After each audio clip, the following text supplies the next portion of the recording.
Friends, welcome back my YouTube channel. If you want to watch the super hit movie Zombieland in full HD, then first of all, give this video a like, and if you are visiting our channel for the first time, then subscribe to this channel. The name of the movie we are going to discuss in today's video is Zombieland.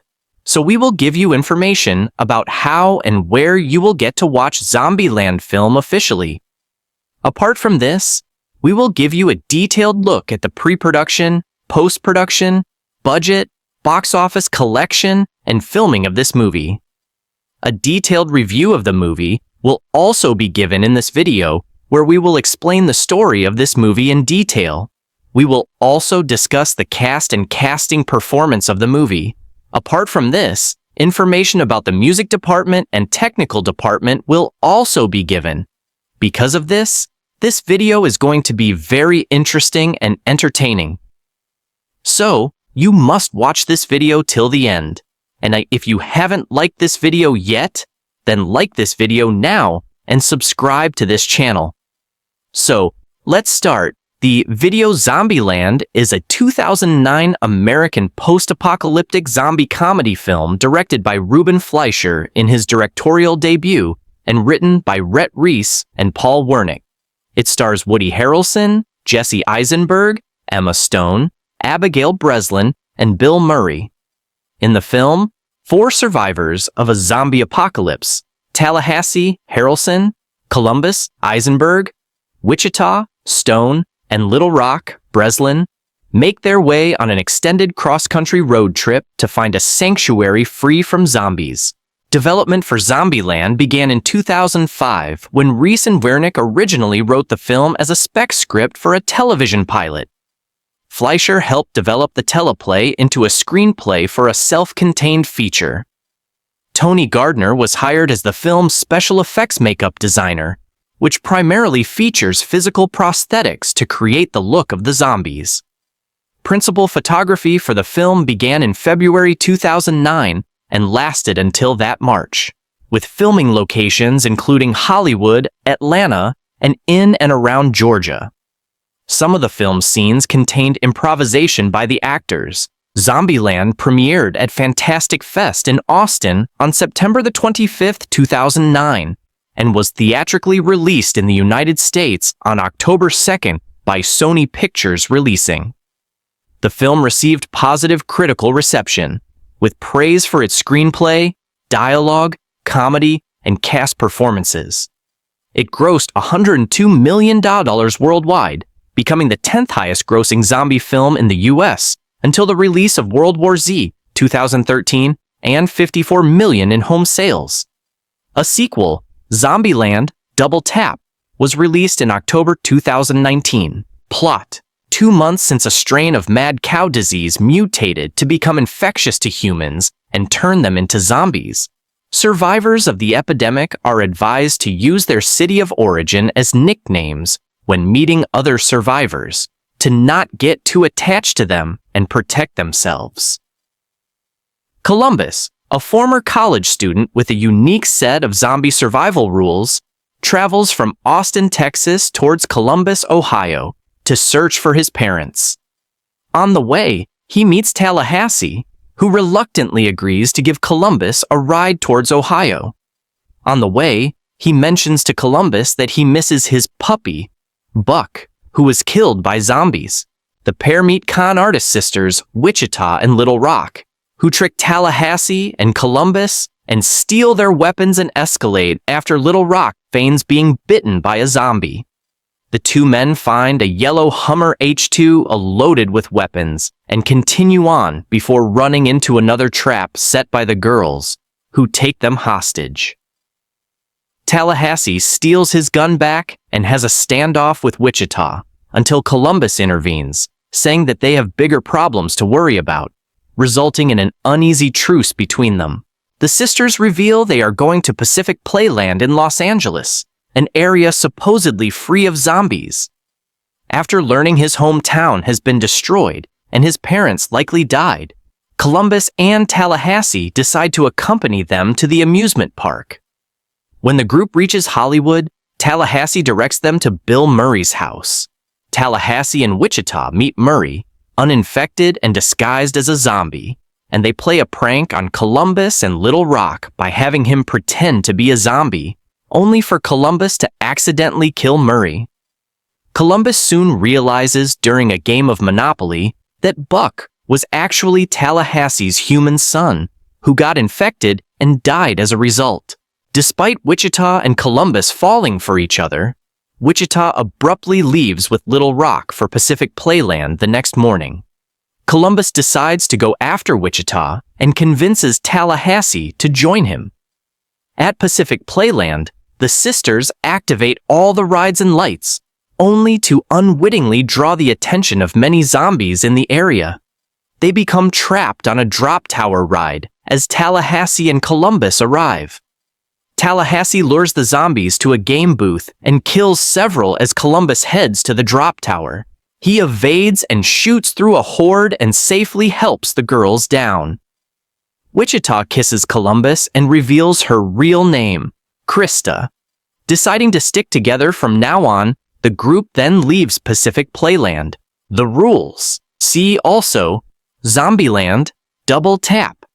Pagger the rules. A running gag and a central theme throughout the film is the list of rules Columbus comes up with for surviving in the zombie-infested world.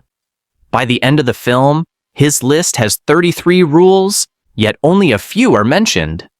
A series of promotional videos starring Woody Harrelson and Jesse Eisenberg expanded on the list presented in the film. Character names. The main characters do not use each other's real names, but identify themselves using place names. Columbus, Tallahassee, Wichita, and Little Rock that relate to them.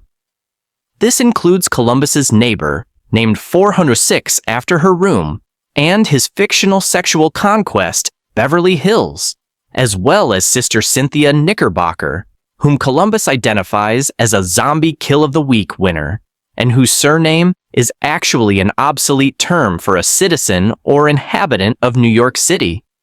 The one exception is Murray playing himself. At the end of the film, Wichita tells Columbus that her real name is Krista.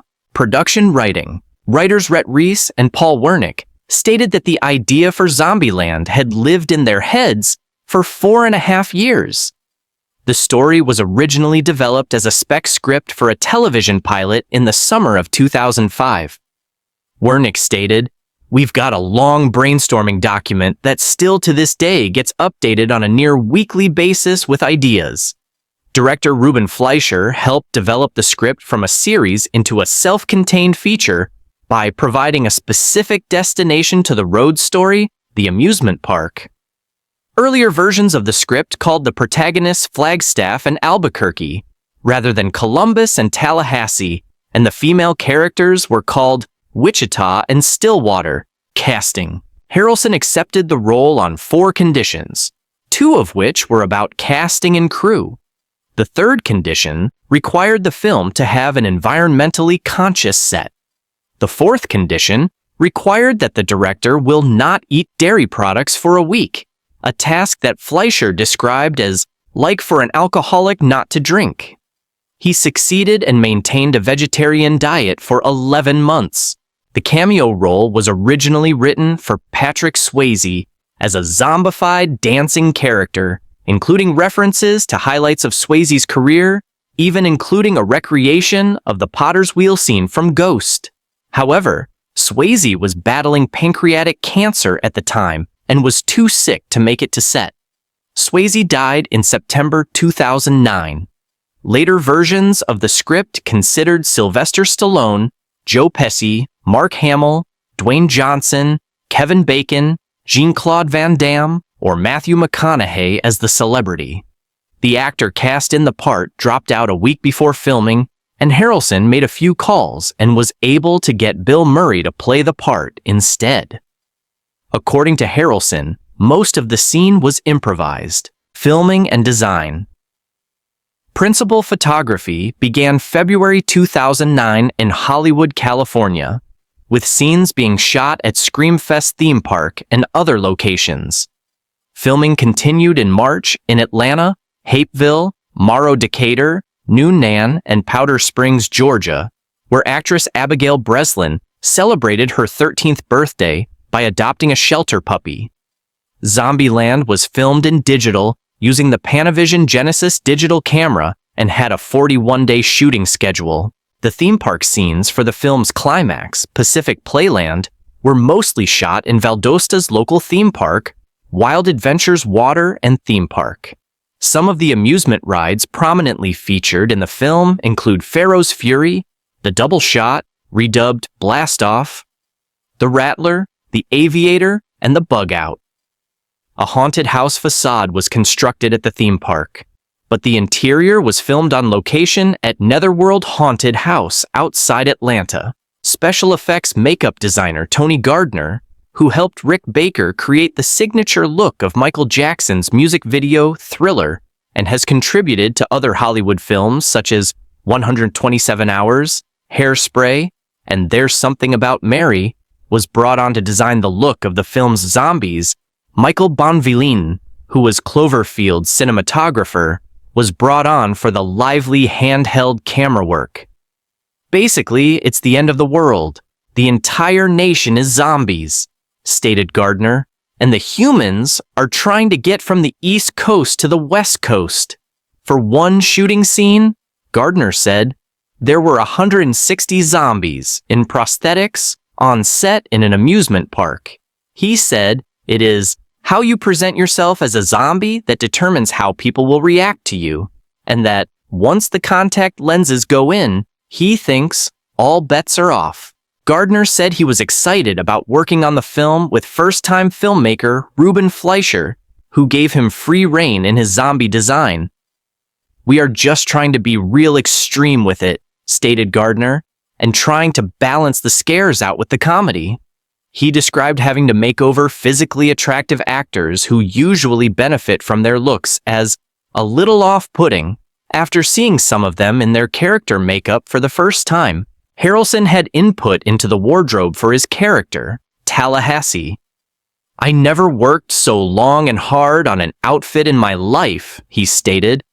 What this guy wears is who he is. You want to get a sense of this guy as soon as you see him. So I pick out the necklaces, the sunglasses, but the hat? The minute you see that on Tallahassee, you buy him. He's real, and he's got a real cool hat.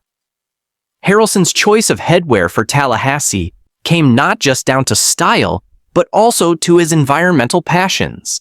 The distinctive hat is handmade in Brazil by a company called The Real Deal, using recycled cargo truck tarps and wire from old truck tires. Shortly after finishing the filming of Zombieland, Harrelson had an altercation with a TMZ photographer at New York City's LaGuardia Airport.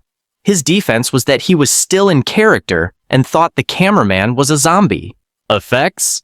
The special effects team created several visual elements, including the rules for survival, which appear on screen as they are related to the audience by Columbus. Do cardio, beware of bathrooms, check the back seat, and so forth. The texts are rendered in 3 dimensions. When a previously stated rule becomes relevant, when nature calls, for instance, the relevant text pops up, occasionally getting splattered with blood. Slate's Josh Levin said, the pop-up bit works precisely because Zombieland unspools like a game. How can you survive a zombie horde armed with a shotgun, an SUV, and a smart mouth? Release a trailer of Zombieland was released on June 18, 2009. Distributed by Columbia Pictures, the film was released on October 2, 2009, a week earlier than originally advertised. Home media. Zombieland was released by Sony Pictures Home Entertainment on February 2, 2010, on Blu-ray and DVD. The film was released on March 15, 2010, on DVD and Blu-ray in the UK. Select Best Buy stores sold a special edition on both DVD and Blu-ray with an additional disc featuring 2 featurettes. It was also released as a film for the PSP UMD. The film grossed $54.1 million in home sales. Zombieland was released on Ultra HD Blu-ray on October 1, 2019, a few weeks before the sequel was released in theaters. Reception. Box office. The film debuted at number 1 at the box office in North America, with ticket sales of $24,133,150 over its opening weekend, averaging about $8,147 from 3,936 theaters, matching its production budget. It was credited as having the second highest grossing start on record for a zombie film behind the 2004 Dawn of the Dead remake, and as the first American horror comedy in recent memory to find significant theatrical success. The film grossed $60.8 million in 17 days, becoming the top-grossing zombie film in history. The record was previously held by the Dawn of the Dead remake. It was later surpassed by Resident Evil: Afterlife, which grossed over $290 million worldwide, and World War Z, which grossed over $540 million worldwide. Zombieland closed on December 13, 2009, with a final gross of $75,590,286 in North America and $26,800,254 in other territories, for a worldwide gross of $102,391,540. Critical response. Zombieland received positive reviews from critics. On Rotten Tomatoes, the film has an approval rating of 89% based on reviews from 259 critics, with a rating average of 7.4 out of 10. The website's consensus reads, "Wickedly funny and featuring plenty of gore, Zombieland is proof that the zombie subgenre is far from dead." On Metacritic, which assigns a weighted average rating to reviews from mainstream critics, the film holds a score of 73 out of 100 based on 31 reviews, indicating generally favorable reviews. Audiences surveyed by CinemaScore during the opening weekend gave Zombieland an average grade of A-Kids on an A+ to F scale. Roger Ebert was surprised by Zombieland's ability to be significantly humorous, while zombies remained the focus of the film, and felt that all of this could have been dreary, but not here. The filmmakers show invention and well-tuned comic timing. He credited Bill Murray's cameo appearance as receiving the single biggest laugh of the year and gave the film 3 out of 4 stars. Murray's cameo was called out for attention by other reviewers. Mark Savlov of the Austin Chronicle credited it as the single most outrageously entertaining unexpected celebrity cameo of any film, genre or otherwise, that he had seen in a long, long time, and that while the film did little to advance the genre, its smart script and high action made it very enjoyable. Savlov categorized Zombieland as being dead set against being dead serious, with its tonal pallor having more in common with a foreshortened "It's a mad, mad, mad, mad world" than with 28 Days or Weeks Later. The film's witty use of dialogue and popular culture was also praised by Ty Burr of the Boston Globe, who said the film makes no claims to greatness, but that what it has instead, in spades, is deliciously weary end-of-the-world banter. Michael Ordona of Los Angeles Times praised director Fleischer for bringing impeccable timing and bloodthirsty wit to the proceedings. Some reviewers saw deeper levels in the plot and cinematography. Cinematographer Michael Bonvillain was praised for capturing some interesting images amid the post-apocalyptic carnival of carnage, as when he transforms the destruction of a souvenir shop into a rough ballet. While Stephanie Zacharek of Salon.com said, "The picture is beautifully paced," and highlighted a halcyon middle section where, in what could be viewed as a sideways homage to Rebel Without a Cause, our rootless wanderers share a brief respite in an empty, lavish mansion. Claudia Puig of USA Today said, "Underlying the carnage in Zombieland is a sweetly beating heart," and "This road movie, horror flick, dark comedy, earnest romance, action film hybrid laces a gentle drollness through all the bloody mayhem." Entertainment Weekly's Lisa Schwartzbaum concluded, "At the bone, Zombieland is a polished, very funny road picture shaped by Weisenheimer cable TV sensibilities and starring 4 likable actors, each with an influential following. Josh Levin of Slate drew parallels with Adventureland. In both films, Jesse Eisenberg tries to win over his dream girl, a girl who has been hardened by life, and both feature a theme park. He goes so far as to call the film an undead Adventureland, a Pride and Prejudice and zombies for the Facebook generation. Times Richard Corliss described the film as an exhilarating ride, start to finish, and reasoned. Edgar Wright and Simon Pegg set a high bar for this subgenre with Shaun of the Dead, but Reese, Wernick, and Fleischer may have trumped them. This isn't just a good zombie comedy, it's a damn fine movie, period. And that's high praise, coming from a vampire guy, he stated. Not all comparisons with Shaun of the Dead were favorable. Joshua Rothkopf of Time Out New York characterized the extra injection of pop culture neuroticism as the one innovation of the film, declaring that while Zombieland was funny, it was not particularly scary, and stated that it simply isn't as witty as Shaun of the Dead, forever the yucks meet yucks standard. Similarly, The Globe and Mail's Rick Groen said, "It's far more charming than chilling and way more funny than frightening," though he suggested that rule number 32 to enjoy the little things was worth observing for a light comedy. Manohla Dargis of the New York Times classified the film as minor diversion, dripping in splatter and groaning with self-amusement, and lamented the lack of a real plot more concrete than a series of comedy takes on zombie slaying. Rotten Tomatoes lists the film on its 100 best zombie movies, ranked by Tomato Meat Franchise, Zombieland. Double tap. Main article, Zombieland, double tap. Due to the film's success, writers Reese and Wernick always planned a possible sequel, with many more ideas they wanted to explore. In August 2016, Reese and Wernick confirmed that they were working on Zombieland 2 and meeting with Woody Harrelson to discuss the film, while stating all the cast is pretty excited. The film, Zombieland, double tap, featuring the return of the original cast, was released on October 18, 2019, the 10th anniversary of the original film's release, and was once again a critical and financial success. Possible third film? On the possibility of a third film, Fleischer cannot decide if the cast will return or not. He has stated that he would love to do a Madison standalone movie.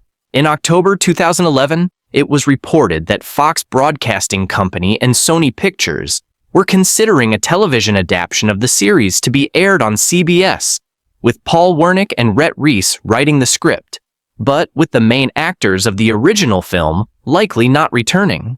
The television program was planned to begin in the fall of 2012. These plans did not come to fruition. In January 2013, it was revealed that the casting call for the production just went out for the main characters, with a few changes to the movie for the show and the addition of 2 new characters, Atlanta and Ainsley. In March 2013, it was announced that Amazon Studios had ordered a pilot episode. Reese, Wernick, and Polone were joined by Eli Craig, who directed the pilot. Tyler Ross plays Columbus, Kirk Ward plays Tallahassee, Mayara Walsh plays Wichita, and Isabella Vidovich plays Little Rock. A new character named Detroit, voiced by Kendra Fountain, was introduced as an ex-OnStar operator, serving as the gang's navigator. The pilot was released in April 2013 on LoveFilm and at Amazon Video. On May 17, 2013, Rhett Reese, creator of the TV adaptation, announced that Zombieland, the series, would not be picked up to be a series by Amazon. Reese commented on the fan backlash, saying, "I'll never understand the vehement hate the pilot received from die-hard Zombieland fans. You guys successfully hated it out of existence.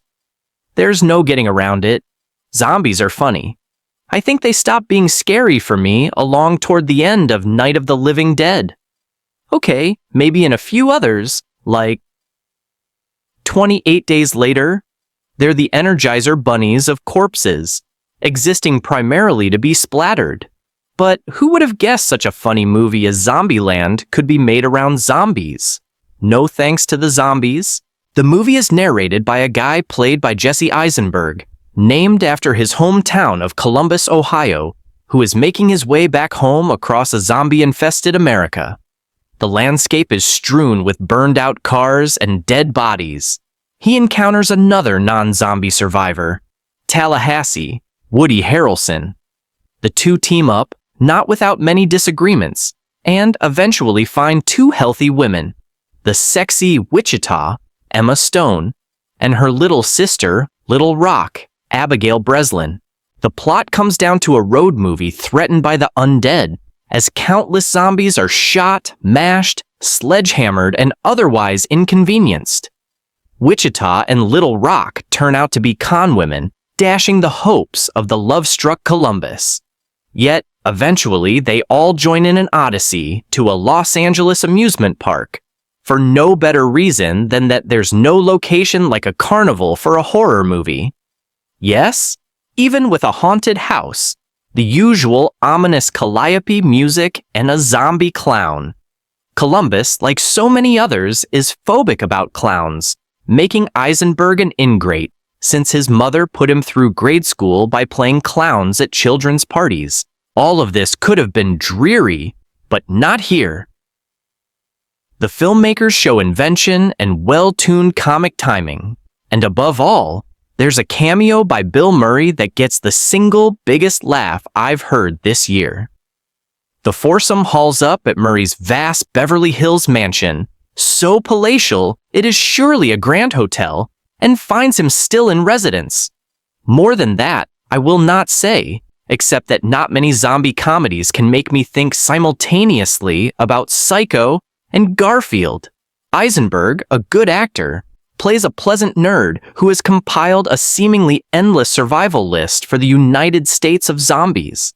These items are displayed in on-screen graphics that pop up for laughs and include a tribute to the backseat rule of My Little Movie Glossary, which instructs us. But I'm sure you remember, Woody Harrelson takes a great deal of relish in killing zombies, often declining to use a gun because he prefers killing them with car doors, tire irons, and whatever else comes to hand. As usual, the zombies are witless, lumbering oafs who dutifully line up to be slaughtered. Vampires make a certain amount of sense to me, but zombies not so much. What's their purpose? Why do they always look so bad? Can there be a zombie with good skin? How can they be smart enough to determine that you're food and so dumb they don't perceive you're about to blast them? I ask these questions only because I need a few more words for this review. I will close by observing that Bill Murray is the first comedian since Jack Benny who can get a laugh simply by standing there. 12 years after its release, Zombieland 2009 remains one of the most enjoyable films in the flesh-eating genre. Its secret sauce, brilliant casting, 5 Academy Award nominees, fast pacing, and the fact it just doesn't take itself too seriously. The premise of Zombieland is pretty simple. 4 jaded individuals reluctantly join forces and carpool across the country during a zombie apocalypse. The narrator, Columbus, Jesse Eisenberg, is a social recluse who has survived by following a list of conservative rules, including staying fit enough to outrun the zombies.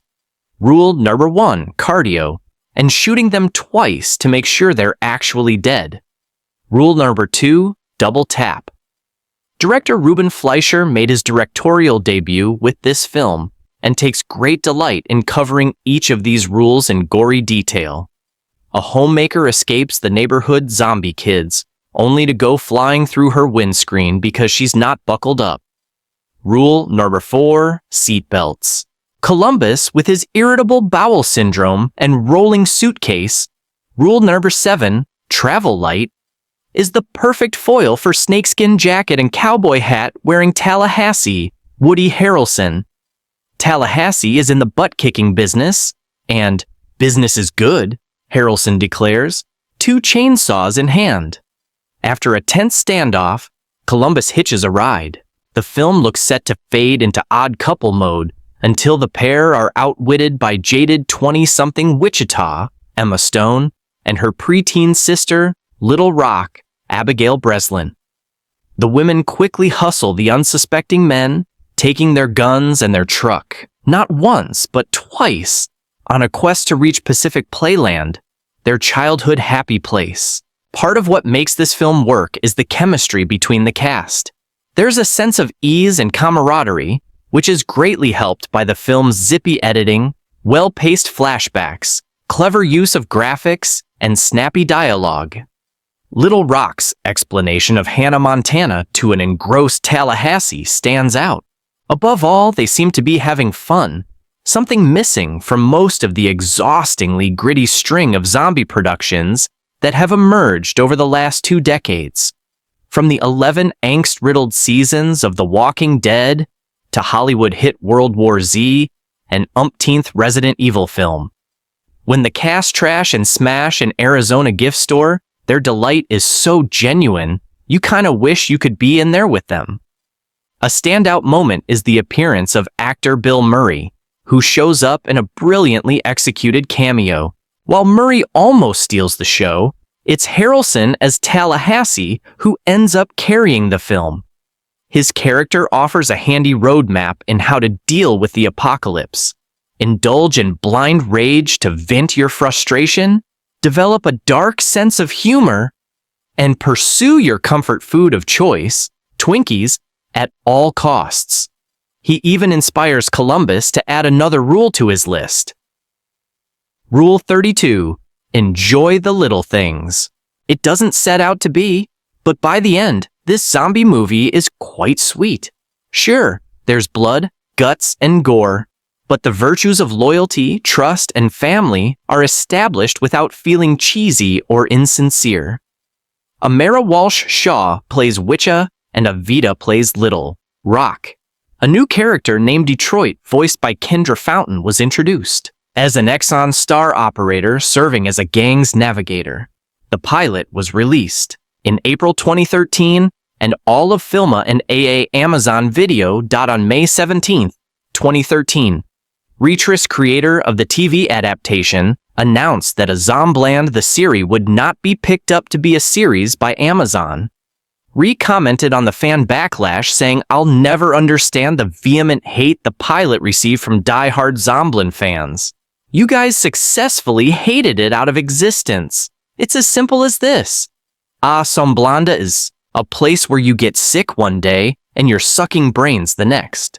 A place where a debilitating virus has transformed most of humanity into a mass of shambling undead.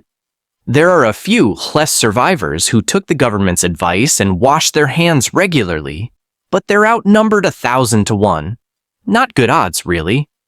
One of those is a friendless young loner who has not only outlived the disaster, but who's also set up a series of rigidly held rules to help him avoid becoming a cerebral appetizer. Rule number 1, do consistent cardio workouts.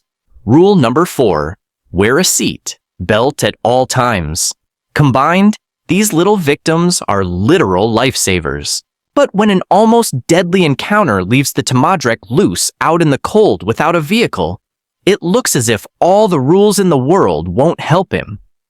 Luckily, a cowboy road warrior named Tallahassee drives up right about then. This zombie destroyer has 2 simple rules himself. Avoid real names, and thus any emotional attachment, and puree every zombie you encounter. Tallahassee dubs his new young friend Columbus, and the two take to the road. Soon, they're joined by a pair of young sisters, Wichita and Little Rock. From there, it's California or bust. Literally positive elements. The story's 4 main characters have all had their share of difficulties in past relationships, but in the midst of this shared horror, they learned to trust one another and formed what amounts to a family bond. The movie ends with the statement, "We had hope, we had each other." Columbus faces down a particularly powerful fear, heroically putting his life on the line to rescue Wichita and her sister. All four friends face down death in their efforts to save one another. Wichita does everything she can to protect her 12-year-old sister, Little Rock. Referring to her plight, Columbus says, "It's tough growing up in Zombieland, which it's tough growing up." Columbus eventually learns that Tallahassee's pain and reckless behavior stem from the fact that zombies killed his son, which apps helps explain why Tallahassee later takes on a fatherly role with Little Rock. Spiritual elements, sexual, romantic content. A large busted zombie woman is shown running and bouncing in slow motion. She's wearing nothing but a G-string and pasties, which wears a form-fitting t-shirt that exposes her cleavage. Columbus and Tallahassee are both shown shirtless at different times. Wichita and Columbus embrace and kiss briefly. Columbus welcomes a panicked neighbor into his apartment. She kisses him on the cheek and lays her head on his chest. The young man says it might be his chance to lose his virginity, a broken bar, but she turns into a zombie and attacks him instead. Tallahassee is a veritable repository of colloquialisms when it comes to sexual activity. At one point, he sacrilegiously refers to sex as going heels to Jesus. Violent Content Zomb is a full-fledged R-rated zombie movie. So this is where the rubber hits. The rota, along with blood, brains, and trailers, and every other usy thing you can imagine. In fact, one of the director's hardest tasks must have been to come up with enough unique ways to film goopy carnage to fill 80 minutes. Unfortunately, he gave it the old college try, a broken bar, to nasty results. Teeth plunge into victims' flesh and tear-free, sizable mouthful while drooling out buckets of cold black bile. Body parts that are the landscape, hanging from steering wheels and door orc knobs. Zombies break bones and drip tendons and sinus as they kill and eat. One scene shows a female undead kneeling in the road, eating the remains of an eviscerated victim.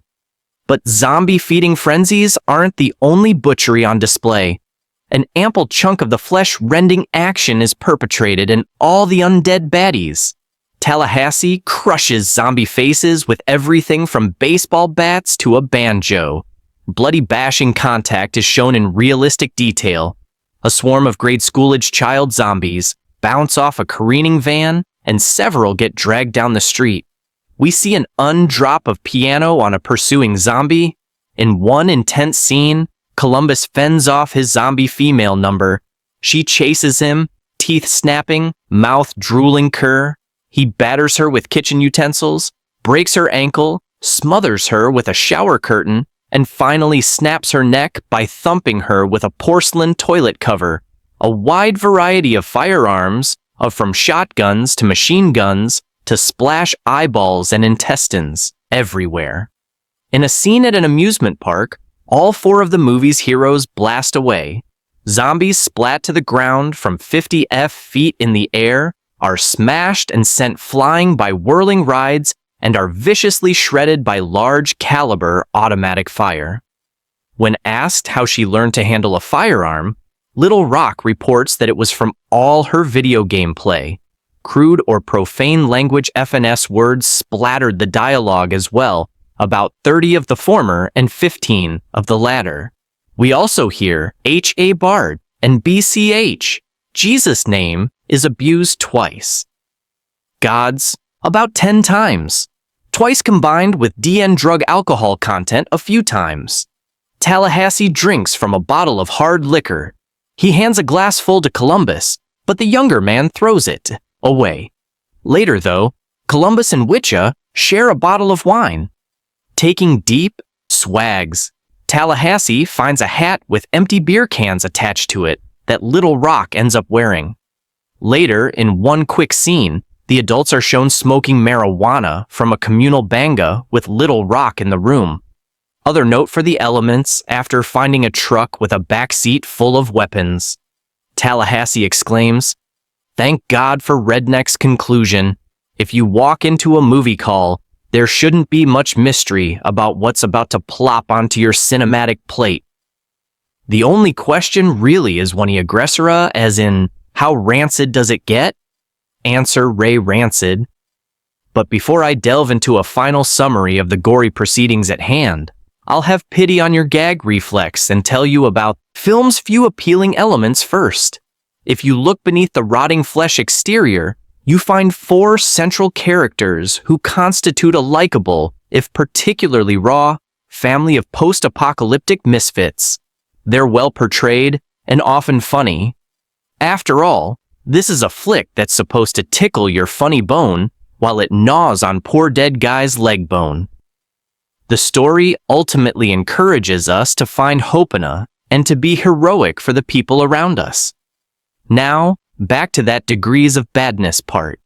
Zomb unleashes a blender's eye view of gross-out splatters, mouthfuls of flayed flesh, and a woman launched face-first through her windshield. Then the camera zooms in on a large-breasted zombie stripper who's wearing little more than pasties and gore, and a gaggle of zombified children get dragged behind a speeding vent shortly thereafter. And that's just the first 5 minutes.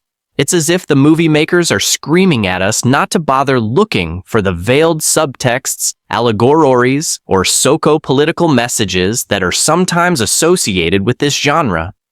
No, this is pure, or I should say, imperia in your face, blood and guts mingled with words, and gruesome tongue and bullet-blasted cheek jokes designed to keep moviegoers sniggering amidst the carnage. It's as simple as that. Zombieland is one of those little Hollywood jokes that's going to come at us once in a while. 2 guys who never really did anything before, and/or a director who never really did anything before, are at a party with a couple of producers and a Woody Harrelson. Well, you almost hope that's how it happened anyway, because the alternative is worse when we're lucky, as is pretty much the case here. The result is a bit of fun that isn't insulting. What's oddly striking about a Zombanta is just how bizarre the movie rating system really is. The film is rated R for horror violence, gorn language, whatever that means exactly. The rating stands out because the thing is practically a cartoon. Well, there is language, fair enough there. But anything else we look at specifically has to have technically put in front of it. Technically, that is an instance of shooting someone in the face with a shotgun and watching their head explode. Technically, we are watching a zombie eat someone with a Zombieland. This is rather similar to adding up a score for a Tom Jerry. Technically, that is a case of pulling the skin off a cat. I can't imagine a scene that would scare anyone, though there are things you might love to look at. And when people are getting killed with banjos, something a bit removed from horror violence. Gore is going on. The film starts off with Columbus Jesse Eisenberg running us through a few of his rules for survival. The time is a few months after some virus has turned most everyone into what you are hard-pressed not to call zombies for convenience sake, and Columbus is the only normal person left on Earth a broken bar as far as he knows. Anyone not a zombie has been eaten by same, and he has survived by virtue of his long list of irrational fears, which have prepared him well now that freakish paranoia is rather a good idea. He soon meets up with Tallahassee Harrelson, and a broken Barkahasi doesn't want them to use their real names lest they become attached to each other. By the way, it is not particularly outlandish to suggest that this is the sort of understanding the average person has when it comes to psychology. Tallahassee is the big bad zombie killer to Columbus' meek zombie runner away from Romer, and the pair head out on the highway for no particular reason I can imagine. They soon run into Witcha, Emma Stone, and Little Rock, Abigail Berlin, who dupe them and take all their guns in their truck. Through flashbacks, we learn that Columbus spent his life as a shut-in, awkward around people and longing for a family, which Little Rock have been hustlers for quite a while, only trusting each other and always on the run. Zombieland has not changed life for them all that much. The four reconnect and head for California because Little Rock wants to go to an amusement park. Really, one place is as good as another. So, there they go. They take breaks to smash empty stores, rummage for food, and kill a few zombies. All the while, each is learning in their own way that they probably have to get along. It's a fun little play on the characters that Twitch Talk can deal with not trusting anyone when there are millions of people to not trust. But when not trusting anyone means one individual a broken bar, well, that's harder to do. Columbus can live with himself as the person unable to talk to a girl because they're everywhere and there will be other chances. But what if there are no other girls or other chances? It's a somewhat interesting spin on what we're doing in a zombie flick. And because the thing is so devoid of seriousness, it works pretty well. It never manages funny. Exactly. But it's a lot of fun. And for a little nonsense feature to kill your Friday night, this one is rather worth it. It's really laying things out pretty fairly. Because if there's a chance you'll see a movie, call it a Zombieland, you're not only exceedingly likely to enjoy yourself, it will probably have a little more to it than you expect. Perhaps the best praise I can give you is Zombieland, is that when it was over, I was really quite surprised I had been sitting there that long. Not likely to be quoted in big letters on the DVD, I suppose, but it is a goofy by design zombie movie, and you're gonna have to take what you can get. Chomp chomp spew spew go the zippy ghouls in Zombieland. A minor diversion dripping in splatter and groaning with self-amusement like most zombie flicks. This addition to an already overstead, undernourished COBG genre more or less follows the Gorlick path charted by George A. Romero in his sanguinary 1968 masterwork Night of the Living Dead. The undead chase after the semi-alive, carnage ensues.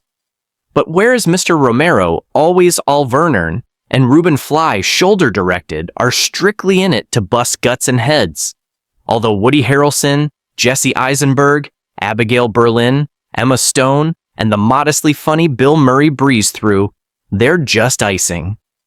The real point, and depending on your bloodlust, the pleasure of Zombieland is its appetite for destruction. Despite its throwaway jokes, a hint of romance, and various ridiculous spits of business, some involving Twinkies, the movie is strictly a compendium of all the ways to off zombies, which can be downed with guns, of course, as well as baseball, bats, gardening tools, a toilet bowl lid, even a piano. Sometimes the gonzo, addicts work. Though the piles of bodies at the end did make me flash on the Nazi extermination camps, which, you know, really killed the joke too. Directed by Ruben Fleischer, written by Rat Reese and Paul Wernick. Director of photography, Michael Bonin, edited by Peter Amundsen and Ellen Bulgarten. Music by David Sardi, production designer. Marmad produced by Gavin Polone, released by Colia Pictures. Running time, 1 hour 21 minutes with Woody Harrelson Tallahassee, Jesse Eisenberg, Columbus, Emma Stone, Wichita, Abigail Breslin, Little Rock, Amber Heard, 46, Bill Murray himself, and Derek Graff, Clown Zombie. If there's one moment that perfectly encapsulates the vibe of the horror comedy Zombieland, it's probably this. Woody Harrelson in a cowboy hat, whooping and hollering, picking off zombies with the gun from a moving roller coaster. The movie's a ride. Basically, it's a slick, funny buddy flick confection about a dork Jesse Eisenberg, a Twinkie-loving hick, Herson, a hot Emma Stone, and a sassy kid Abigail Berlin who bicker and bond as they drive cross-country after a zombie plague. They're each looking for a safe haven they pretty much know they won't find. They don't seem too busted up about it, and they periodically stop along the way to break into celebrity mansions and or smash things for fun. There isn't any deeper message to The Thing Beyond Family is where you find it. If it weren't for the R rating for gore and swearing, You could almost describe the movie as family-friendly. Now, I tend to like my zombie films with some sort of glaringly obvious social commentary. Whether it's a satire of consumerism, 1978's Dawn of the Dead, or a riff on 30-year-old boys who need to grow up, Shaun of the Dead Zom has none of that. But it won me over anyway. It just kind of kicks its feet up and says, let's have some low-key fun with this whole post-apocalyptic undead thing. Then does so with consumer-grade and professionalism in Polish. I could see it becoming a medium-sized hit. Director Ruben Fleischer has a decent visual wit, survival tips, or stops the film call to show you the zombie kill of the week. The cast is adorable, especially Eisenberg taking his second trip this year to an amusement park in a movie ending and land. His Michael Cera greetings of lines like, I'm just kind of a Sancho Panza character clash nicely with Harrelson and the flesh-munching wasteland. Oh, hell yes. Zombieland is one heck of an antidote to the increasingly shitty genre entries we've been getting lately after last week's double dose of crapola, courtesy of Surrogates and Pandora. We finally get a genre entry that delivers on all levels. It's gory, action-packed, well-written, and most importantly, fun. Now, I must admit, I had my doubts as to whether Zombieland would deliver the goods. The trailers were okay, but the whole thing seemed derivative of Shaun of the Dead. To be sure, the films are similar in some ways, and I doubt we'd have a Zombieland without Shaun of the Dead. But director Ruben Fleischer delivers in a big way with this, his feature directorial debut. In no way does he rip off Shaun, and where that was a fairly intimate story, Zombieland plays on a more epic level as it depicts a truly apocalyptic situation more than Shaun of the Dead. It seemed this film owes a lot to Max Brooks' World War Z, as it really seems like this takes place in that world. Whoever owns the film rights to WWZ should take notice, as Fleischer would be a great choice to helm that long overdue film. The action kicks off fast and furious right from the get-go with some crazy carnage unfolding Watchmen style over the opening credits for whom the bell tolls. From that point on, the pacing never lets up for a second.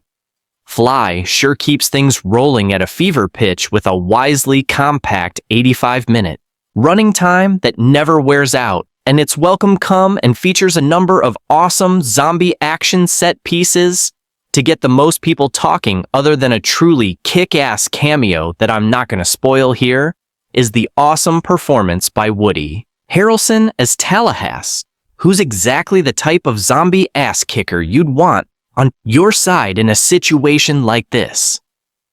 In the history of zombie films, no one, except maybe Kent Foree in the original Dawn of the Dead, has kicked so much ass. And this is truly a major comeback role for Harrelson, who hasn't done much over the last few years. I honestly could not imagine a better piece of casting than Harrelson in this instantly iconic role. And despite the fact that he's in his late 40s, is probably in better shape now that he was 15 years ago in the classic Natural Born Killers. He's truly at the top of his game here, and I hope it reestablishes him as the leading man he was 10 years ago. Other than Harrelson, the rest of the cast is similarly awesome. Although Harrelson can't help but own every scene he's in, Jesse Eisenberg pretty much plays the same role he did in Adventureland. Fantastic film that deserved a bigger audience. Pick up the Blu-ray if you haven't seen it, and is 100% likable as always. Emma Stone from Superbad pops up as the obligatory love interest, and she does a great job. The fact that she's smoking hot doesn't hurt either. Everyone's truly at their best here. Even young Abigail Berlin, who's solid as Stone's younger sis and has a memorable exchange about Hannah Montana with Harold. Overall, Zombieland is one heck of a fun flick, and I loved every second of it. I thought it was pretty perfect. From the awesome cast to the wicked soundtrack, which in addition to Metallica, also features some Velvet Underground, Van Halen, and an inspired use of Chuck Monie's AM classic, A. While it's definitely more of a comedy than a horror flick, I still think it works well on both levels, more so than the recent Jennifer's Body, and is easily the best film of its kind since Shaun of the Dead and promises big things from director Fleischer. Hopefully audiences are gonna eat this up, as I'd love a return ticket to Zombieland. There's no getting around it. Zombies are funny. I think they stopped being scary for me along toward the end of Night of the Living Dead. Okay, maybe in a few others like 28 Days Later. They're the Energizer bunnies of corpses, existing primarily to be splattered. But who would have guessed such a funny movie as Zombieland could be made around zombies? No thanks to the zombies. The movie is narrated by a guy played by a S.A. Eisenberg, named after his hometown of Columbus, Ohio, who is making his way back home across a zombie-infested America. The landscape is strewn with burned-out cars and dead bodies. He encounters another non-zombie survivor, Tallahassee, Woody Harrelson. The two team up, not without many disagreements, and eventually find two healthy women, the sexy witch, Emma Stone, and her little sister, Little Rock, Abigail Berlin. The plot comes down to a road movie threatened by the undead as countless zombies are shot, mashed, sledgehammered, and otherwise inconvenienced. Wichita and Little Rock turn out to be con women, dashing the hopes of the love-struck Columbus. Yet eventually, they all join in an odyssey to a Los Angeles amusement park for no better reason than that there's no location like a carnival for a horror movie. Yes, even with the haunted house, the usual ominous clap music, and a zombie clown, Columbus, like so many others, is phobic about clowns, making Eisenberg an ingrate since his mother put him through grade school by playing clowns at children's parties. All of this could have been dreary, but not here. The filmmakers show invention and well-tuned comic timing. And above all, there's a cameo by a Bill that gets the single biggest laugh I've heard this year. The foursome hauls up at Murray's vast Beverly Hills mansion, so palatial it is surely a grand hotel, and finds him still in residence. More than that, I will not say, except that not many zombie comedies can make me think simultaneously about Psycho and Garfield. Eisenberg, a good actor, plays a pleasant nerd who has compiled a seemingly endless survival list for the United States of zombies. These items are displayed in on-screen graphics that pop up for laughs and include a tribute to the backseat rule of my little movie glossary, which instructs us say, but I'm sure you remember. Woody Harrelson takes a great deal of relish in killing zombies, often declining to use a gun because he prefers killing them with car doors, tire irons, and whatever else line up to be slaughtered. Vampires make a certain amount of sense to me, but zombies not so much. What's their purpose? Why do they always look so bad? Can there be a zombie with good skin? How can they be smart enough to determine that you're rude and so dumb they don't perceive you're about to blast them? I ask these questions only because I need a few more words for this review. I will close by observing that Bill Murray is the first comedian since Jack Benny who can get a laugh simply by standing there. Last week I saw Ruben Fleischer's film Uncharted, a film which was a disappointment to me. I remember when the credits started that no one film can define a director. In this case, as proof of this, I remembered that Flea had a film in the zombie genre that had excellent writing characters and understood how the genre can connect to pandemics. This film is Zombieland, released in 2009. Zombieland is directed by Fleischer and written by Rhett Reese and Paul Warenick.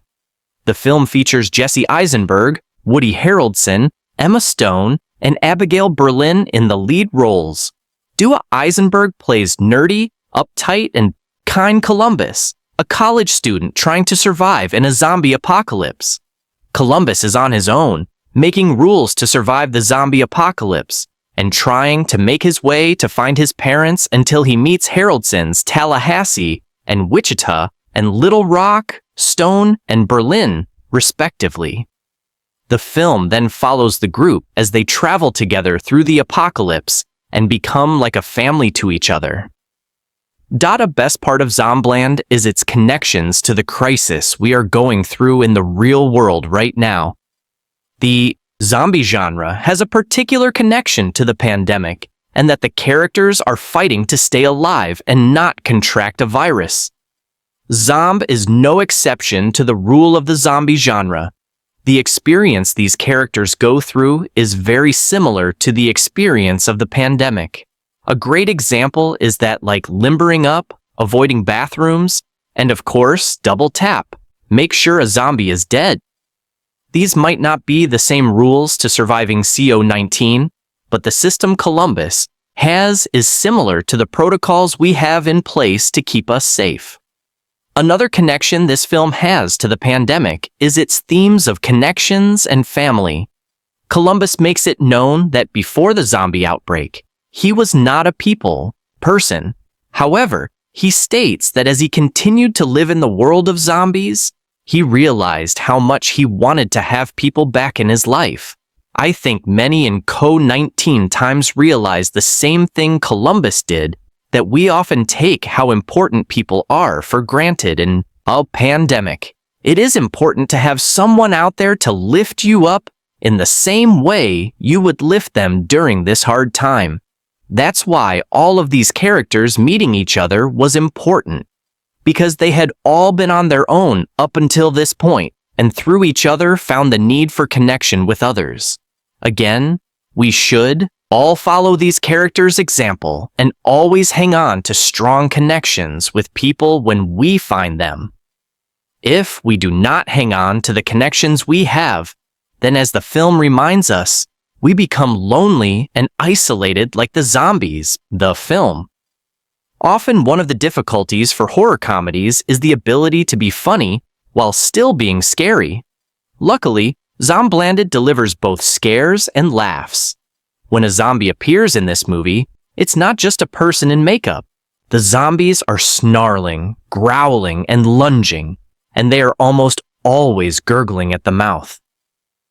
The film's zombie design allows it to be both taken seriously as a zombie movie and be considered a fun comedy. Often, comedy is mixed in with scares and sequences. For example, the opening features a montage of multiple zombie incidents. The incidents range from zombie brides biting grooms at weddings to little zombie kids attacking a neighborhood mom in her van. It is always welcome to have a laugh and a scare in a film. The comedy in the film is brilliant. It has a great range from visual humor to verbal humor to character-based humor. Many recall Bill Murray's classic jokes in this movie. For example, Waka hits him with a golf club, referencing Bill Murray's film Caddyshack. Verbal humor appears in many places where the group is interacting with one another. Character-based humor is evident in every place in the film. A strong example is Columbus being more afraid of clowns than zombies, and Tallahassee's quest for Twinkies. Zombin is one of the great horror comedies. The film expertly blames, scares, and laughs, and utilizes a variety of types of humor. However, best of all, the film manages to still be relevant today through its characters' experience of surviving a virus and the themes of family. All of this and great performances from the whole cast make this zombie film worthy of biting onto for viewing. In reviewing this year's latest zombie flick, I find myself unable to find where to start. Not because it was a bad flick, but simply because there were so many kick-ass and can safely say that this is the best zombie movie I have ever seen. A zombation of sarcasm, slapstick, artful direction, cool special effects, and even a minimal amount of sappiness. In short, something for everyone, unless of course you'd rather your eyes not be assaulted by extreme gratuitous violence. You're welcome to the story with narration, by a self-proclaimed reclusive nerd who's coined a set of rules that will serve as your survival guide to a Zombieland. Take note, moviegoers, these rules may save your life in the event of a zombie apocalypse. As the movie goes on, the rules pop up in the scene, reminding the viewer of the relevance of double tape or wear a seatbelt. After an awesomely appalling opening credit sequence, Woody Harrelson bursts into the scene in a blaze of redneck glory. He's out for two things: killing zombies in some pretty creative ways and finding Twinkies. Later, the guys are joined by some young ladies, Emma Stone and Abigail Breslin. And as always, Pidgey, it quickly becomes a buddy movie, romantic comedy, coming-of-age flick with zombies. Predictable? Maybe, but definitely not boring. The dialogue is witty, brash, and funny, and constant clashes with the undead keep this movie flowing. Couple this with the greatest movie cameo I think I have ever seen, and you've got yourself a winner. Ourself a favor. Don't look it up. Any spoiler alerts, you'll ruin it for yourself, and it won't be as perfect and hilarious. I never thought I'd say it, but sometimes blood and gore can be spectacular to witness. Bodies flail across the screen in slow motion, violently chasing victims or smashing into blunt objects, blood artfully splattering the screen. I find it almost hard to believe that this flick is the first from Urban Fleischer. The special balls, while lack of implied death cutaways on screen, are amazing.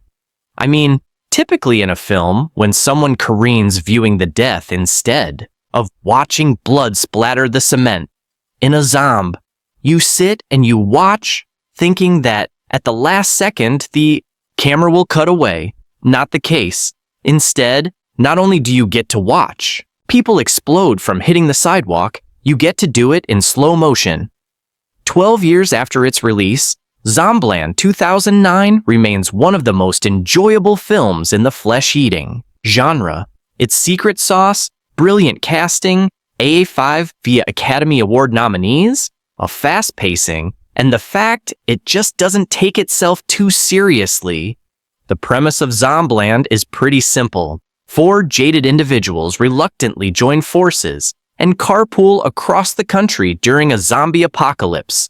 The narrator, Columbus, Jesse Eisenberg, is a social recluse who has survived by following a list of conservative rules, including staying fit enough to outrun the zombies.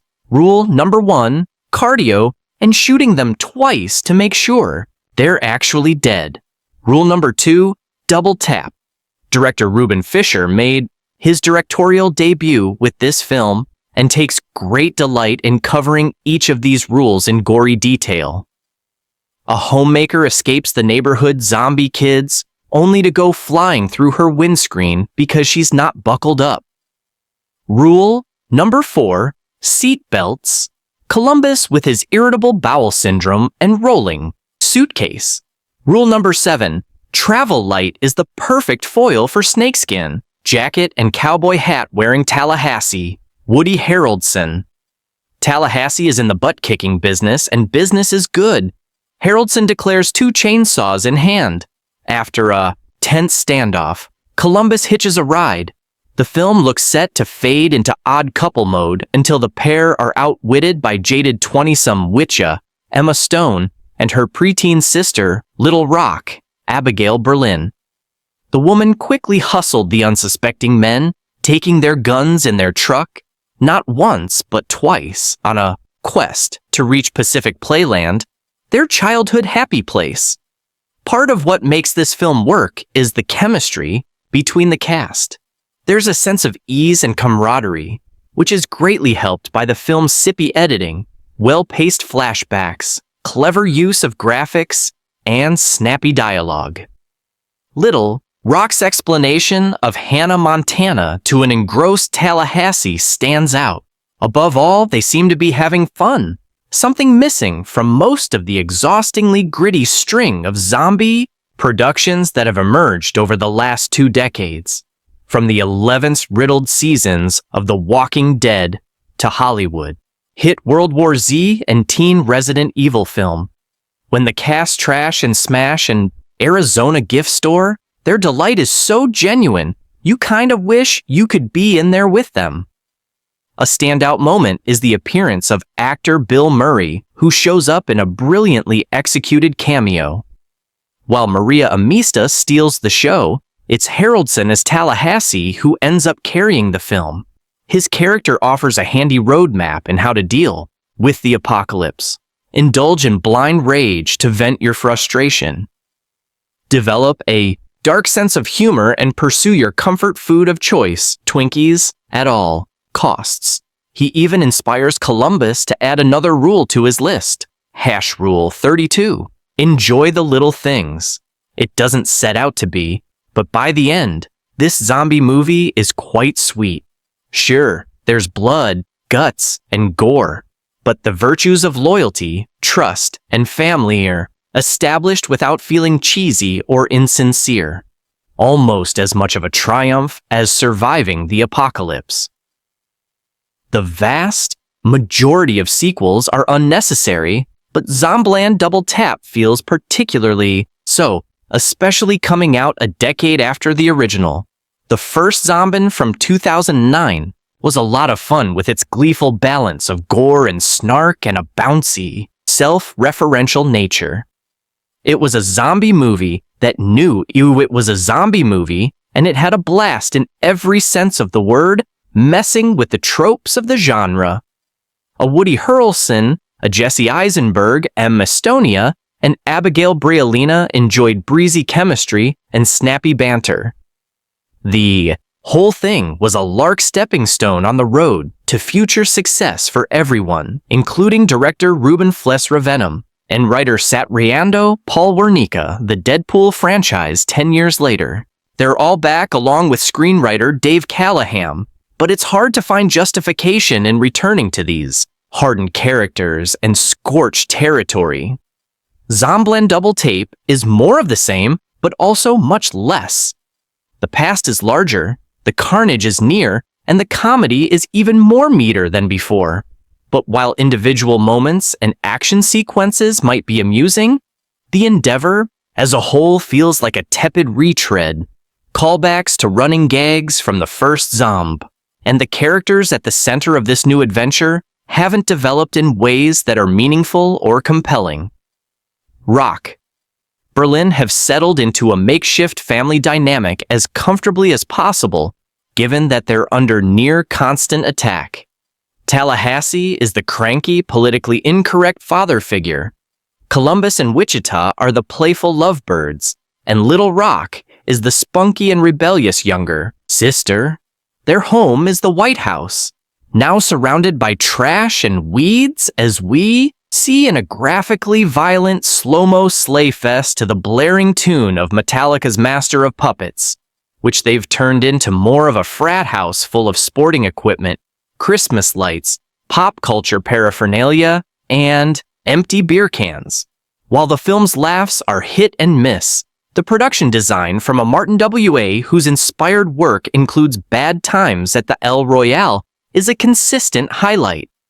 Columbus once again explains the MEU and characters' daily existence with wall-to-wall narration, often spelling out to us what we can obviously surmise or see for ourselves.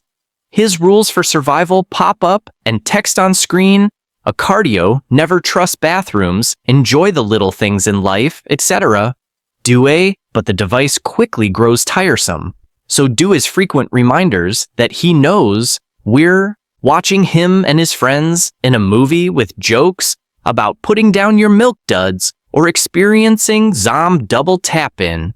Eventually another female character arrives in the form of Fazoid Deutsch's dippy blonde Madison, who stayed alive this whole time by hiding in a pink berry freezer at the mall in her pink Viller Juicy Couture sweats and Van Dutch tank top for vocal fry punctuating the ends of her Valley Girl UPSP peak.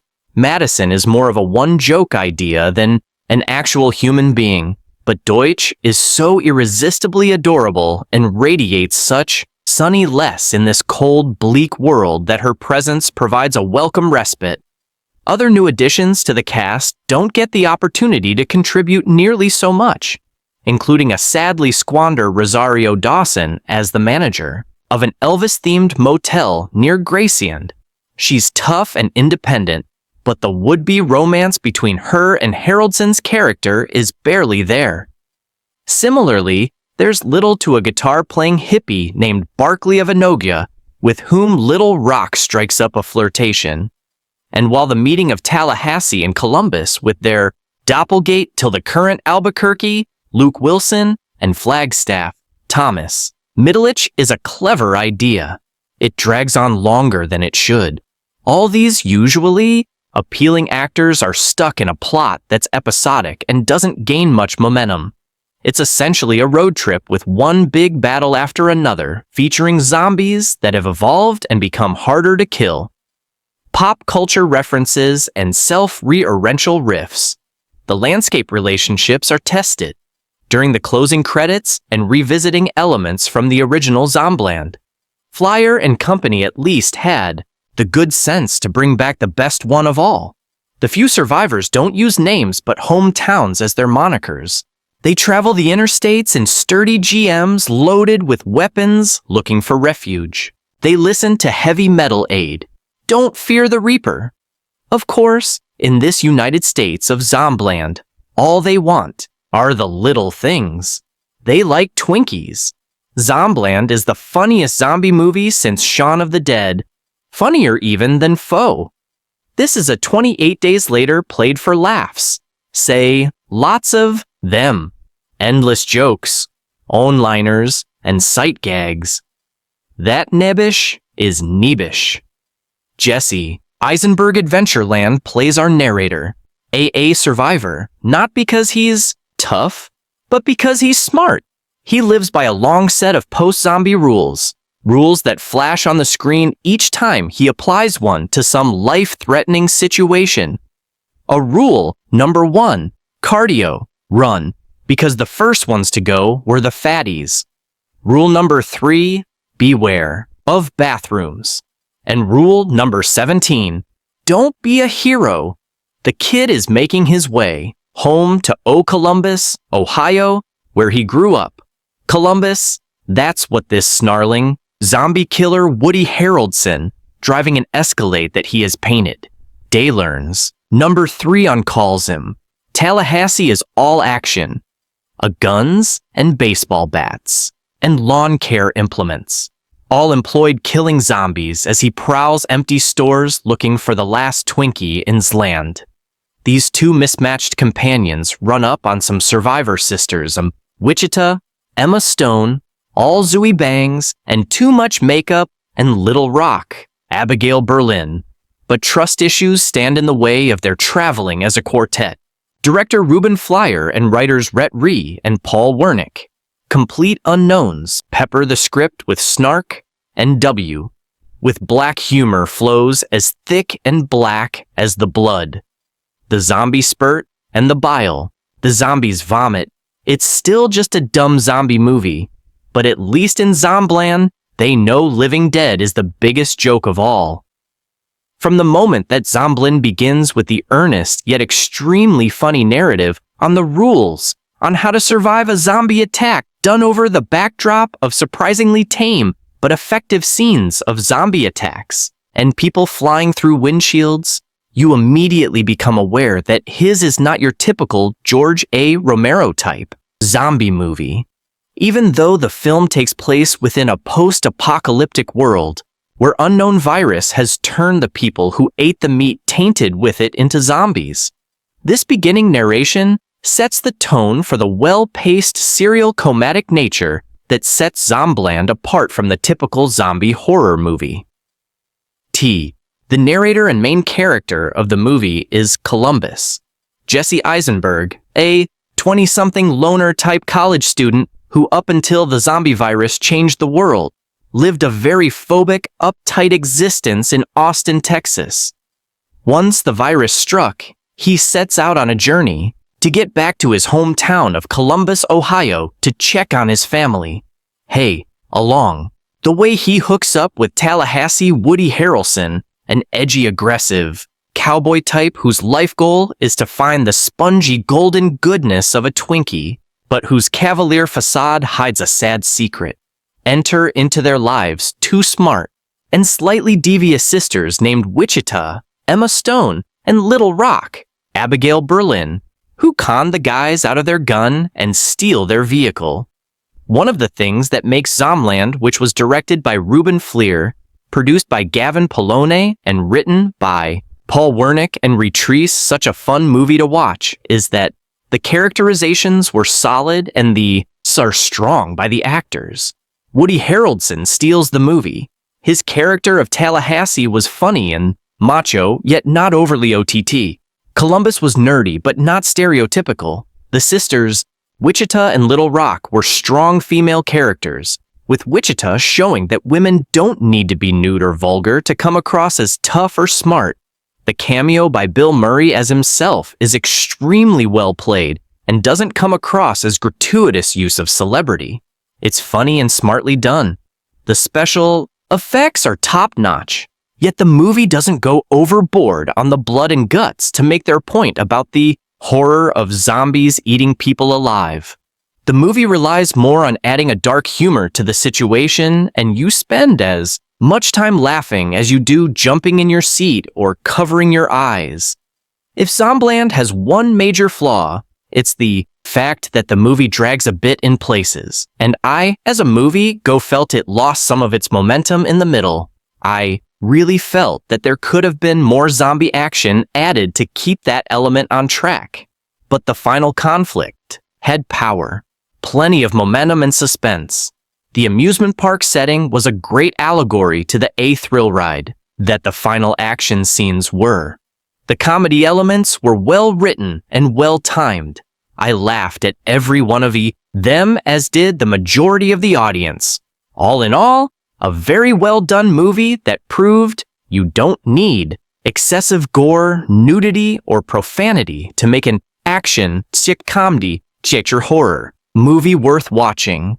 We went and saw Zombieland, Double Tap, and I was treated to a fabulous time. This franchise understands its audience and really ends up feeling like an excuse for famous actors to get together and have a blast making a movie. Which, as it turns out, means a good time for everyone. Zombieland isn't a very deep movie that requires much in the way of explanation or critical analysis. It's a fun time. Our lovable characters from the first movie are all back living their lives in Zombieland and kicking ass.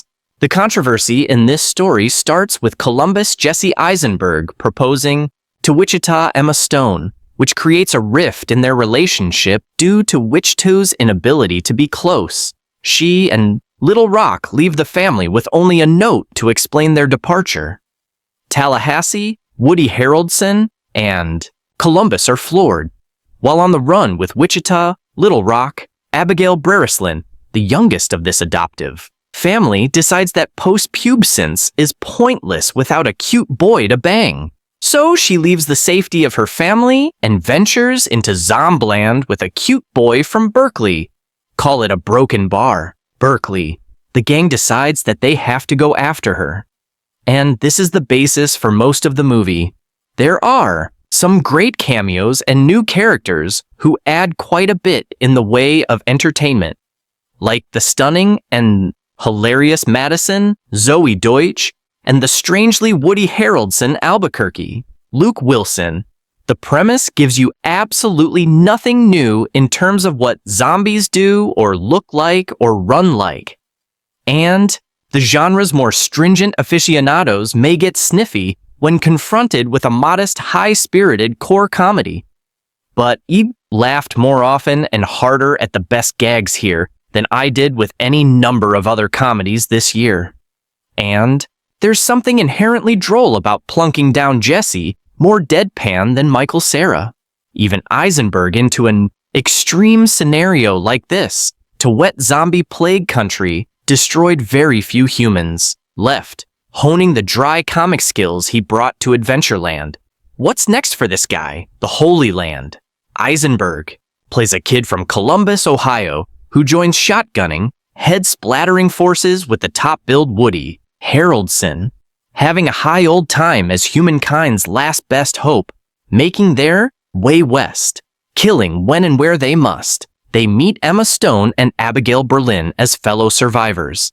And in 10 of the funniest minutes on screen this year, once they make it to LA, the quartet takes an unscheduled meeting with none other than Bill Murray, played by Bill Murray. It's less a road movie than a roadkill movie. The climactic amusement park melee sags a bit, to be sure. You'll find no George A. Romero, social satire in Rattress and Paul Wernick's script, nor any Shaun of the Dead meta-commentary. It's coarser than that. I missed the film's opening minutes the first time I saw it, and catching up with its introductory scenes. At the later screening, I was disappointed Zombie ladled on the violence so heavily straight out of the gate. Yet it's a strangely high-spirited lark, giving all of its leading players plenty to eviscerate in between sweet nothings and wise cracks. First-time director Ruben Fleischer has a promising future in both comedy and action. And the way he uses slow motion for laughs in the opening credits, he nearly makes up for the humorless beyond parody way Michael Bay relies on it in his neck of the woods, his sound for everyone. Oh, number. Not everyone will be amused by a Charlie Chaplin zombie stalking the sidewalk in front of Grauman's A Chinese Theatre post-apocalypse. But humor is a funny thing, and occasionally a bloody thing. And now and then, you find a comedy that offers somewhere to go with the innards. By now, you've probably heard about the cameo. Still, just to be on the safe side, we won't spoil the identity of the cameo, but otherwise it's true.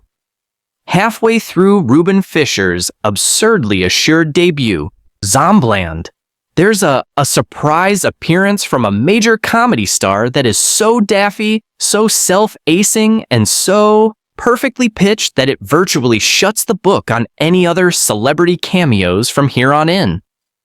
As the star, gamely takes the piss out of his or her career and the perceived egocentric nature of celebs indulging in knockabout recreations of his or her most vaunted blockbuster.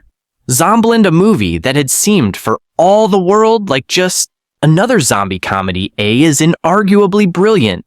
Thankfully, what precedes and follows is arguably brilliant and worthy of being mentioned in the same breath as the genre leader, Shaun of the Dead. That movie, stylish as it was, spent a lot of time grounding the action in reality, but Zombieland takes place in an unabashed fantasy world, where little old ladies can crush zombies with grand pianos, Looney Tunes style, and where the zombie apocalypse is merely an excuse for 4 characters to have the run of America, driving around like they own the place, wallowing in luxury mansions and occasionally a bumping into and summarily dispatching some zombies. But despite the title, the zombies don't really matter in Zombieland. Oh, they're there, all right, occasionally threatening and always ready to be splattered.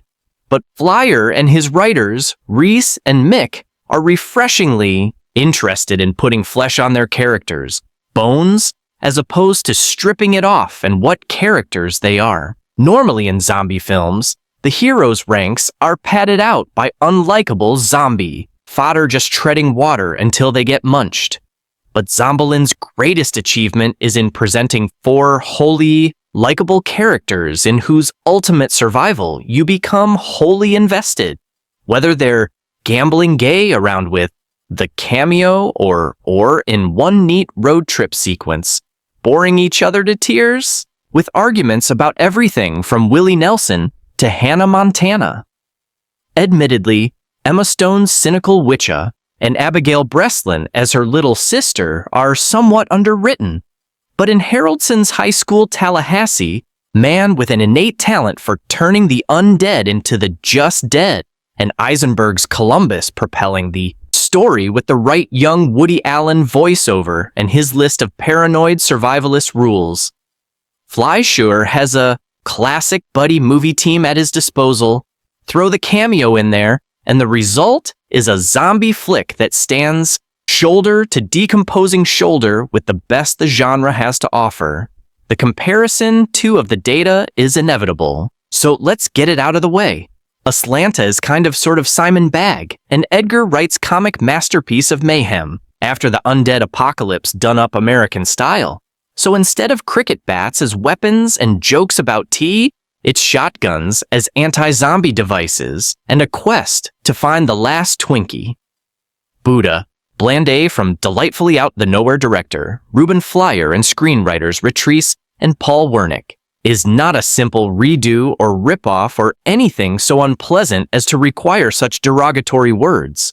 In fact, it's pretty much only the fact that there's zombies and there's comedy that prompts the leakening. Ashrana was more sly and more poignant. In the end, Days On has no time for cunning or the gentler emotions when there's the walking A and frequently running a undead to be dispatched post-haste and with accompanying wisecracking. Though some of that does ripple with surprising undercurrents of gentleness. In fact, this outrageously violent and outrageously funny movie had me worrying about myself for a moment that I'd finally succumb to the peculiar sort of zombification that has afflicted our culture of late. We invented an entire subgenre of movies that allows putative, heroic characters to kill with impunity. To kill in nastily inventive and creative ways, and to kill and kill again, while also supposedly allowing both the heroes and us to avoid feeling bad or guilty or ashamed or dehumanized by enjoying the killing, because those being killed are already dead. Shouldn't we be disturbed by this? Doesn't this mean we're irredeemably up? Won't future sociologists look back on this as a symptom of the same psychosis that allowed us to wage an unbroken century of war? And then I simply stopped worrying about it and went on laughing my ass off. There's none of that mucking about with the dawn of the dead, skips right over the reasons that hungry corpses are suddenly walking the land. Skips right over the initial moments of the crisis, except for one very funny scene suggesting that some lonely guys might find themselves suddenly on the receiving end of some much-desired female affection come the end of days and dumps us into the long aftermath. How does one survive in Zombieland? Our unnamed protagonist, a sweet DW played by the charming Jesse Eisenberg, Adventureland at a hunting party, introduces us to his rules for survival. I won't ruin them for you for our schooling. In them makes up a largest chunk of the opening of the movie, and it's a wonderful send-up of the cliché till the copyright of zombie flicks. Suffice to say that our unlikely hero has 31 rules when we meet him, and that events shall transpire that cause him to amend some of them. While wandering lonely across the burnt-out highways of America, the sweet Dway runs into an ass-kicking Twinkie lover, Woody Harrelson 7, a management whose smirk has never been more appropriate or more welcome, who refuses to give his name.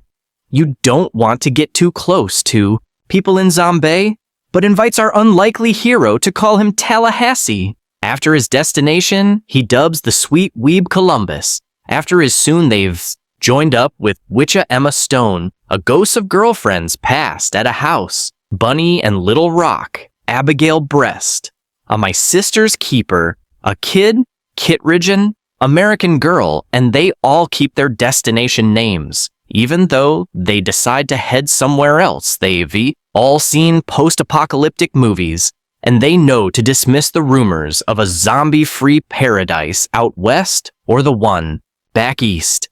But there's another place that might be fun to strike out for a broken bar. If I have one big quibble with the Zombieland, it's this.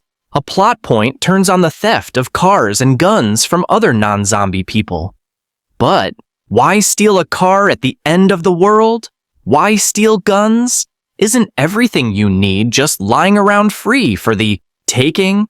Or is the up-close and personal of theft just a way to interact with another live person without the danger of getting too intimate in a positive way?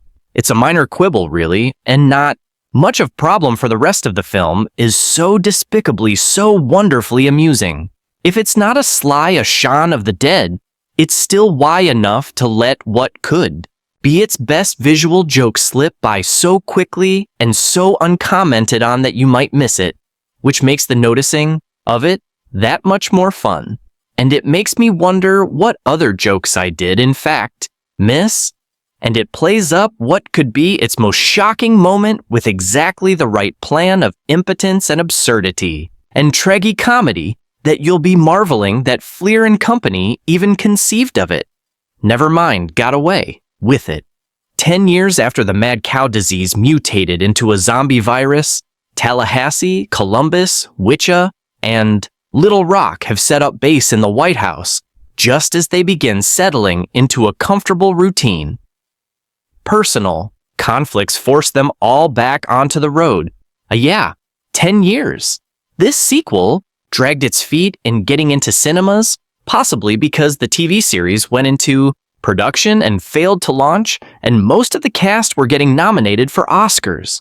As the trailers inform us, tongue firmly in cheek do a zombies from the start, with The Walking Dead appearing in screens a year after the movie was released.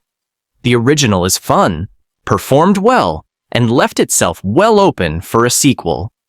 We can wrap this review up quite quickly. Do want to see a bit more of the world set up in the original? Great, go see it. If not, maybe give it a pass. What works best in the film is getting to see other parts of the world and learning about new groups of survivors. It doesn't go much in depth into any of them, but it's good, fun. The film starts with Columbus Eisenberg catching us up to speed on events in Zombieland. Zombies have started to mutate, leading to a number of new types of zombies, including the big dummy, a Homer's, and surprisingly smart Tay Hawkins. Not that this matters, because these new types barely get mentioned moving forward.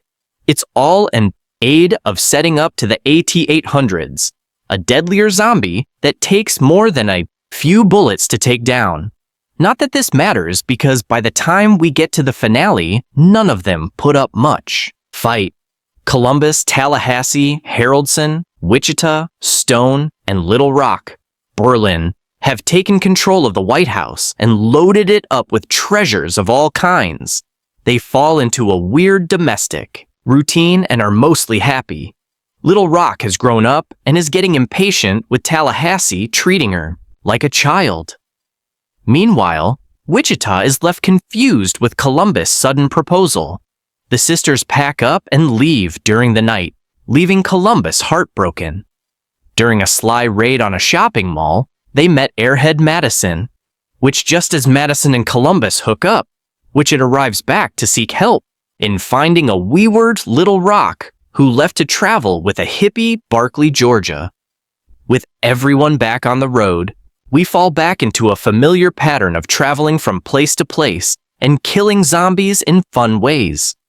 On the way, a hippie commune, Babylon, they encounter Elvis Van, Nebraska, Dawson, an oddly familiar duo in Albuquerque and Flagstaff, Luke, Wilson and Thomas Midlick, and the aforementioned pacifist colony Babylon.